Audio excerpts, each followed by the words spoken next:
My hands were steady when I walked through those courthouse doors. That's the thing I remember most clearly. After everything, after 6 years of silence, after the missed birthdays and the returned letters and the voicemails that went nowhere, my hands were completely steady. I was wearing my dress uniform, the dark navy blue with the gold buttons, and my badge caught the morning light as I stepped inside. The hallway smelled like floor wax and old wood. I didn't look for my parents right away. I didn't have to. I heard my mother's voice first. A sharp, small sound, almost like a gasp cut in half. Then silence. The kind of silence that happens when a room full of people suddenly understands that something important is occurring. I turned slowly.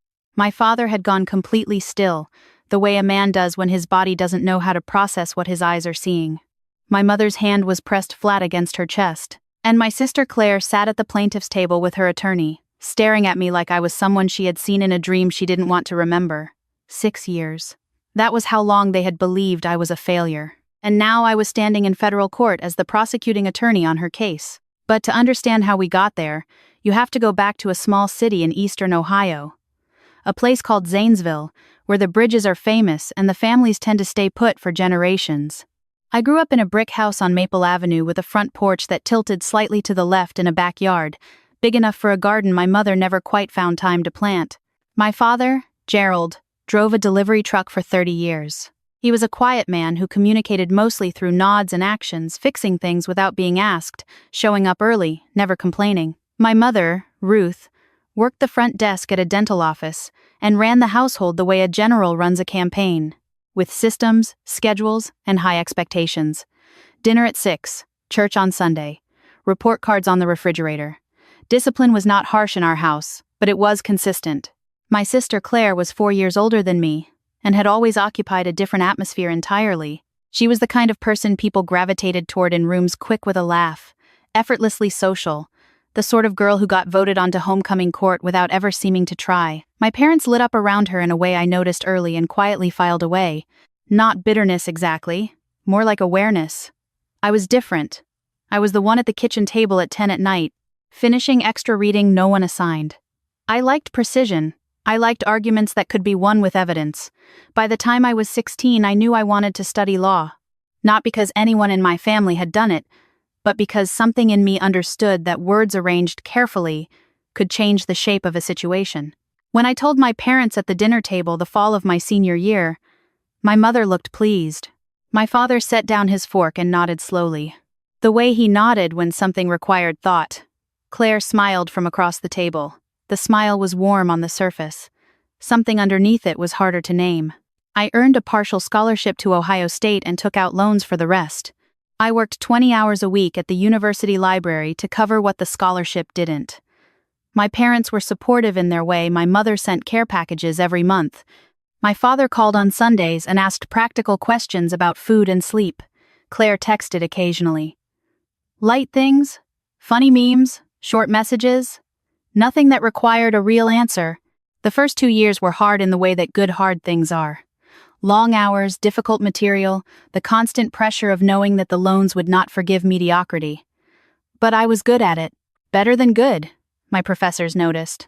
One of them, a federal litigation specialist named Professor Harmon, told me at the end of my second year that I had the clearest legal reasoning he had seen in a first-year student in over a decade. I wrote that down in my journal that night. Not out of vanity, but because I wanted to remember the first time someone outside my family said something like that. It was during my third year that things at home began to change. It started with small things I couldn't quite understand.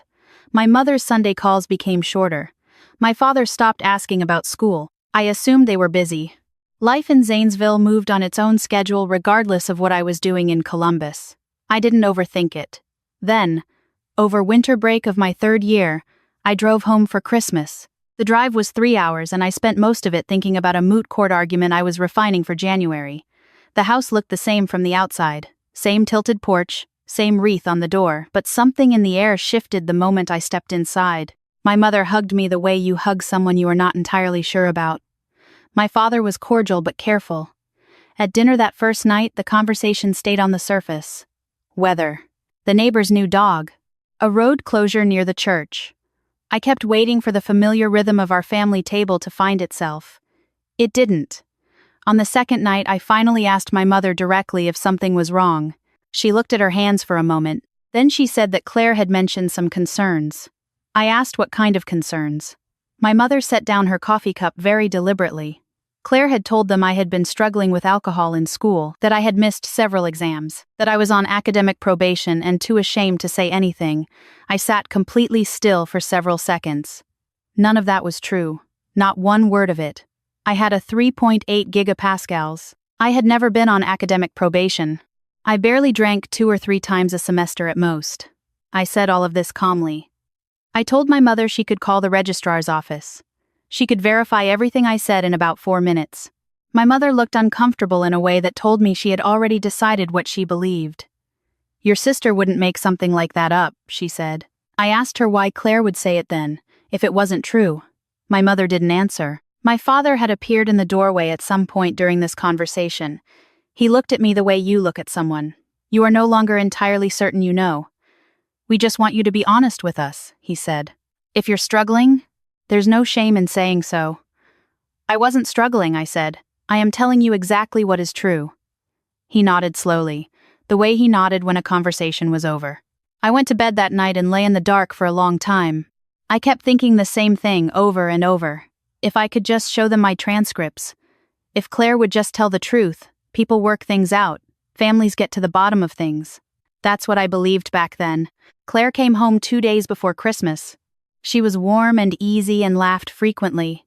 My parents relaxed visibly the moment she walked in the door. I watched the dynamic from a careful distance, the way a person watches something they are trying to understand. At one point, Claire caught my eye across the living room. She held it for just a moment. There was no guilt in her expression. That was the part I didn't expect. Before I drove back to Columbus after the holiday, I tried one more time with my mother. I printed my transcripts from the university portal right there in the kitchen and laid them on the counter. She looked at them. Then she said she hoped I was taking care of myself and squeezed my arm. She didn't apologize. She didn't say she had been wrong. She just absorbed the information and kept moving.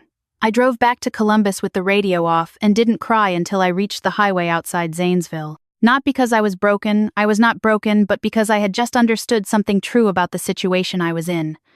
This was not going to resolve itself quickly, and the people I thought would always believe me had already decided not to. So I did the only thing I knew how to do. I worked. I woke up early. I stayed late. I argued cases in moot court until the other students started asking if I ever stopped. I made law review. I graduated in the top 5% of my class. I sent my parents a copy of my diploma by mail with a short note. I'm not sure if they ever displayed it. After law school, I took a position with the public defender's office in Columbus to build trial experience. The work was hard, and the pay was modest, and the cases were sometimes difficult to sit with overnight, but I learned things in that office I could not have learned anywhere else. How to build an argument from almost nothing, how to find the thread in a complicated story, how to stay steady when the facts are not on your side and the only thing you have is the truth. My mother occasionally texted photographs of the garden she had finally started. My father sent a short message when the Browns won a game he thought I would care about. We were polite. We were careful. We were not close. I did not reach out to Claire at all after that Christmas, not because I was burning with anger, but because I had nothing to say to her that would change anything. I had learned early that the most expensive thing you can give someone who does not value honesty is your emotional energy. 3 years into my time at the public defender's office, I received a call from a federal prosecutor named Daniel Reyes who had seen my work on a commercial fraud case I had litigated the previous year. The defendant in that case had resources and a high-profile attorney, and an airtight-seeming story that I had taken apart piece by piece over 9 days. Reyes said he had watched the transcript carefully. He asked if I would consider sitting down for a conversation. I said yes. 6 months later, I was an assistant United States attorney in the Southern District of Ohio. The work was different from the defender's office in tone but not in fundamental discipline. You still had to build your case on evidence. You still had to understand the full shape of a situation before you walked into a courtroom. And you still had to stay completely steady when everything around you was trying to make you react. I was good at staying steady. 6 years of practice had helped with that. I met James about a year into the federal position. He was a high school history teacher who coached the debate team on weekends and made extremely strong coffee. We met at a bookstore in German Village where we both reached for the same collection of Supreme Court dissents, which sounds like something a person would make up but actually happened. He asked what brought me to that particular shelf. I told him I was an attorney. He said that explained the determined look. I laughed for the first time in a long time that felt completely unguarded. James was uncomplicated in the best sense of that word. He was honest, attentive, and entirely unbothered by the long hours my work required. When I eventually told him about my family, about Claire and the lie and the 6 years of careful distance, he listened without trying to fix it. He asked one question when I finished. "Did your parents ever apologize?" I said no. He nodded. Then he said something I thought about for a long time afterward. Some people need the truth to be inconvenient before they can receive it. We got married 2 years later in a small ceremony at a botanical garden outside Columbus. 30 people, good food, late autumn light coming through the glass ceiling of the greenhouse. I mailed an invitation to Zanesville. No one came. James held my hand during the vows and said, quietly, that he was proud of me. Not for the career, just for still being standing after everything. The following year, our son Marcus was born. He came into the world at 7 inches the morning with my father's forehead and James's curiosity about everything. I held him and thought about all the ordinary things my parents were missing. The small weight of him, the way he smelled. The absolute normalcy of a new person deciding to exist. I sent a letter to Zanesville with a photograph of Marcus. One line. "You have a grandson." I left my phone number at the bottom. No one called. I'd be lying if I said that didn't cost something. It did. But I had learned by then that grief doesn't require you to stop moving. You can carry it and still do your job, still love your husband, still show up every morning and do something that matters. The weight becomes familiar, and familiar weight, eventually, you barely notice. It was in Marcus's 2nd year, during a routine morning of case reviews, that a new federal indictment crossed my desk. Financial fraud, wire fraud, conspiracy to commit fraud against a federally insured institution. The defendant had allegedly orchestrated a scheme to defraud small business owners through a fraudulent consulting firm, taking upfront retainers for services that were never delivered and systematically falsifying documentation when clients demanded accountability. The scheme had run for nearly 4 years. 17 victims in 5 states. Total damages, just over $900,000. The name on the indictment was Claire Michelle Hartley. Hartley was her married name. But the address on file was Zanesville, Ohio. I sat with that for a long time. I told my supervisor, Assistant United States Attorney in charge Patricia Odom, immediately, full disclosure. I explained the relationship, the history, all of it. Patricia listened carefully with her hands folded on her desk. When I finished, she was quiet for a moment. Then she asked me one direct question. "Can you try this case without it affecting your judgment?" I thought about that honestly. "Yes," I said, "because the facts are the facts. Whether it's a stranger or someone I grew up with, the evidence doesn't change shape." Patricia studied me for a moment. Then she said she would allow it, with the understanding that any appearance of impropriety would result in reassignment. I agreed. I didn't make that commitment lightly. I made it because I knew exactly what the case file contained, and I knew that doing my job well was the most honest thing I could offer. The weeks leading up to the preliminary hearing were focused and quiet. James knew something significant was happening. One evening after Marcus had gone to bed, we sat on the back porch the way we often did, with coffee and the sound of the neighborhood settling into night. "You seem different this week," he said. "Different how? Like you're carrying something heavier than usual." I told him about Claire's indictment, about the hearing, about my parents likely being there. James set down his cup. "Are you okay?" I thought about it genuinely. "Yes," I said. "I think I actually am." He reached over and put his hand over mine. "Whatever happens in that room," he said, "they're going to see exactly who you became." I didn't tell him I had thought about that too. The morning of the preliminary hearing, I was awake before 5. I dressed carefully. The federal prosecutor's standard professional dress, dark suit, white shirt, the small gold department pin on my lapel. Nothing dramatic. The work should be dramatic. The person doing it should be steady. Marcus was still asleep when I looked in on him. James was in the kitchen. He handed me coffee and didn't say anything, which was exactly right. The federal courthouse in Columbus is a serious building. High ceilings, marble floors. The kind of architecture that communicates the weight of what happens inside, without needing to announce it. I had walked into that building more times than I could count. It had never felt quite like this. I arrived early. I reviewed my documents at the prosecution table. The courtroom filled slowly. I didn't look toward the gallery right away. I organized my case file, confirmed my exhibits were in order, exchanged a quiet word with the investigating agent seated beside me. Then I heard it. A sharp, barely audible sound from somewhere behind me, a small exhale of shock, or something close to it. I turned. My parents were sitting in the third row of the gallery. My father looked older than I had imagined, his hair fully gray now, his hands resting on his knees with the particular stillness of a man who doesn't know what to do with them. My mother looked smaller somehow, the way people sometimes do when the version you carry of them was built from memory. She was staring at me with an expression I had not seen on her face directed at me in a very long time. Something between recognition and reckoning. Claire sat at the defense table across the room. She had not yet looked up. Then she did. Whatever she had prepared herself to see when she walked in that morning, it was not this. I watched the realization move through her in sequence. First my suit, then the prosecution table, then the federal badge on my lapel, then something longer and harder to name. The version of me she had told my parents about the struggling, ashamed, quietly failing younger sister was not sitting in that courtroom. The person sitting in that courtroom had put her on trial. The judge entered. Everyone rose, and the business of the law began. The charges were outlined clearly and without theater. Wire fraud, conspiracy, 18 counts across 4 years. The defense entered a not guilty plea. A trial date was set. There was nothing emotionally dramatic in the procedural portion of the morning, just facts and timelines and the precise language the law uses to describe what a person has done. During a brief administrative recess, I felt my parents' attention the way you feel weather changing in a room. I could sense my mother's eyes on the back of my suit, on the files in front of me, on the simple fact of where I was sitting and what it meant. Finally, I turned. My mother looked like she was solving something. My father's jaw was set in the particular way of a man confronting something he would have preferred to keep at a distance. After the recess, the procedural session concluded, and the room began to empty. I gathered my documents carefully.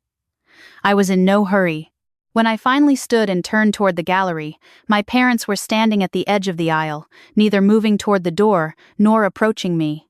They looked like two people who had come to the airport expecting to pick up one person and found someone entirely different waiting at arrivals. My father spoke first. His voice was lower than I remembered. He said my name. I nodded once. Yes. He looked at the badge. The files in my hand. The room we were standing in. He said, slowly, "What is it that you do exactly?" It came out less like a question and more like a man confirming something he was not sure he had the right to assume. "I'm a federal prosecutor," I said. "Assistant United States Attorney. 6 years now." My mother made a small sound. She pressed her fingers to her lips. 6 years, she repeated softly. "Yes, ma'am." She looked at my father, then back at me. "We didn't know," she said. "I understand that," I said calmly.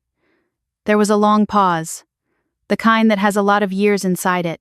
Then my mother said, "Claire told us you had dropped out, that you were too proud to tell us." I didn't respond right away. I let that sentence sit in the air where it belonged, in the space between what they had been told and what was standing in front of them in a federal courthouse. "I graduated," I said finally. "Third in my class. I've been trying federal cases for 6 years." My father closed his eyes briefly. When he opened them, he looked older than I had ever seen him.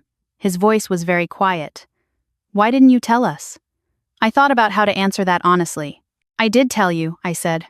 "The Christmas you thought I was on academic probation. I showed you my transcripts. You chose to believe her. Neither of them spoke. I didn't say it to wound them. I said it because it was true and because the truth was the only thing I had ever had to offer in these situations." Before any of us could continue, the door to the corridor opened and Claire stepped out with her attorney. She stopped when she saw the three of us standing there. For a few seconds, nobody moved. Then her attorney touched her arm and guided her down the hallway. Claire glanced back once before they turned the corner. My father watched her go. His expression was not anger. It was something quieter than that and harder to recover from. He turned back to me. "She told us you were struggling," he said, "that you needed us to leave you alone." I nodded slowly. I know that's what she told you. He absorbed that for a long moment. He said, "We kept your graduation announcement." I looked at him. "Your law school graduation," he said. "She was there. She sent us the program afterward. We kept it." He paused. "I just didn't know how to call you after everything." That one surprised me more than I expected. Not the announcement I hadn't known Claire was there, but the image of my father keeping that piece of paper somewhere in the house on Maple Avenue, holding something he didn't know how to do anything with. My mother had started crying quietly, the small, contained way of someone who doesn't want to make a scene in a public building. She said, "We missed everything. Your career, James, your son. We didn't even know we had a grandson." I let that sit where it needed to sit. "You have a grandson," I said. "His name is Marcus. He's 2. He has his father's curiosity and absolutely no patience, which he gets from me." My mother laughed despite herself, a small broken sound. My father looked at me directly for the first time since the recess. "I would like to meet him," he said, "if you would allow that." I thought about Marcus at home with James, probably constructing something inadvisable with every pot and wooden spoon in the kitchen. I thought about what a 2-year-old child does with grandparents he has never had. Children don't carry the architecture of what was lost. They just walk through whatever door opens. "I'll think about it," I said. That was honest, and I think he knew it was honest. It wasn't a no. It was the truth. The trial began 6 weeks later and ran for 9 days. I will not pretend there was nothing complicated about prosecuting my own sister. There was. Some mornings I sat in my car in the courthouse parking garage for a few minutes before going inside, just to make sure I had everything organized. But the facts of the case were not complicated. Claire had taken money from people who trusted her. 17 of them. Small business owners, a florist, a contractor, a woman who ran a daycare out of her home, people who had saved up the retainer fees and handed them over with genuine hope. She had taken that hope and used it to cover her own expenses while producing nothing. The documentation she submitted when clients complained was falsified. All of it was in the record. I prosecuted the case the way I prosecuted every case. Carefully, completely, without theater. On the 7th day, one of the victims, the woman who ran the daycare, testified about losing $11,000 she had spent 3 years saving. She did not cry on the stand. She was matter-of-fact and precise, and completely devastating. I watched 2 of the jurors look at their hands when she finished. The jury deliberated for less than 4 hours. Guilty on all 18 counts. I was standing at the prosecution table when the verdict was read. My posture was the same as it had been every morning of the trial. Still. Organized. Present. I noted the verdict, confirmed it with the clerk, thanked the jury. Professional and quiet, the way the work should be. My parents were in the gallery. They had attended several days of testimony. I had not spoken with them during the trial, but I had seen my mother's face on the day the daycare owner testified. Something in my mother's expression that day looked like a woman recognizing, all at once, the full weight of what she had chosen to believe for 6 years. After the sentencing hearing, I was leaving the building when my father caught up with me in the lobby. He was alone. He looked like a man who had rehearsed something and then abandoned the rehearsal entirely. He said, "I owe you an apology. Not just for today, for all of it. We should have asked more questions. We should have made one phone call. I should have believed you." I looked at him for a moment. He was not asking for absolution. He was just saying the true thing, which is harder than it sounds and which I respected. "I know," I said. He nodded. He looked at the floor, then back at me. "Your mother would like to come to Columbus, if you'd be willing." I thought about James grilling something in the backyard on a Saturday afternoon. I thought about Marcus with his complete lack of patience and his complete openness to whatever was in front of him. I thought about the kitchen table where I used to stay up late doing work no one assigned, and the way my father's silence had once felt like the most stable thing in the world. "Not yet," I said. "I need more time than a verdict to get there. But maybe." He accepted that without pushing it, which was the right thing to do. I walked out of the building into the October afternoon. The sky was that flat Midwestern blue that stretches all the way to the horizon without interruption. I stood on the steps for a moment and let the day be what it was. I had not walked in that morning expecting justice to feel like anything particular. The law doesn't promise that. It promises a process, a standard, a set of facts arranged as accurately as human beings are capable of arranging them. What happens after that is something else. I thought about the florist, the contractor. The woman with the daycare who had spent 3 years saving $11,000. They would get some of it back through restitution. Not all of it. They would carry the rest. I thought about the 6 years I had carried quietly between Zanesville and Columbus. The transcripts laid on a kitchen counter that changed nothing. The Christmas cards I stopped sending after 2 were returned. The graduation my sister attended without telling me, and whose program my father kept in some drawer in a house I had not visited in years. I thought about Marcus at home, completely uninterested in any of this.